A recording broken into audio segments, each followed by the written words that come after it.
This is the 2026 Crabapple Gala and Poetry Party. Under the blooming crabapple trees that once welcomed foreign guests at the former residence of Songqingling, participants from more than 40 countries gathered to celebrate culture and spring. This time, I met two African students in Beijing who have found a sense of hope in Chinese culture. Yeah, I'm a student. Oh, you're a student? Yeah, from Peking University. Yeah, this is my final year. I've been in China for the past 3 years. I felt at home, the cultures, the music, which was why I was dancing to the music back there. If you hear sounds like that with the instruments, we call it cultural dance. So we have to perform in our cultural way. Do you all taste this one? Yeah. Have a taste of this one? Chinese love tea. Also back home we also love tea a lot. Oh, yeah. really? People come together to have a cup of tea. So it's something that I've seen that is common with China also. They will gather for a cup of tea to discuss some things. Yeah. Mostly green tea. Green tea? Yeah, and we also have rooibos tea. I don't know now. That is something that is more common in Africa. So it's like some language of your own country, right? Yeah, it's a term that we use back home. I actually love China. It's home away from home. And so far, all the Chinese I've been meeting with, they are very accommodating. You can actually approach them and they explain to you if you have some things you need clarification on.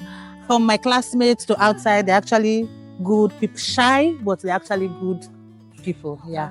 Before I come to China, I watched so many Chinese movies and they always portray that they need to live in harmony with other people. And that's what we have seen when I came here. It's not just something that they portray in the movie, but also the love that I received from the Chinese people, whether it's at the subway, whether it's at the market. So I love the friendly Chinese that people are. Beyond the drumbeats and shared cups of tea, another voice reminded us of a deeper connection, one that links history, women's leadership, and China's transformation.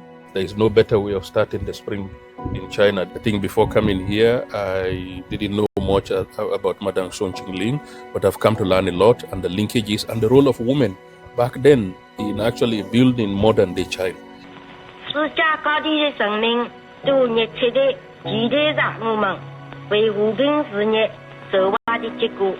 In most cases, you don't hear about it, but in this case, I think this is a real legacy of a woman who stood for critical values and values that have brought China to where it is today.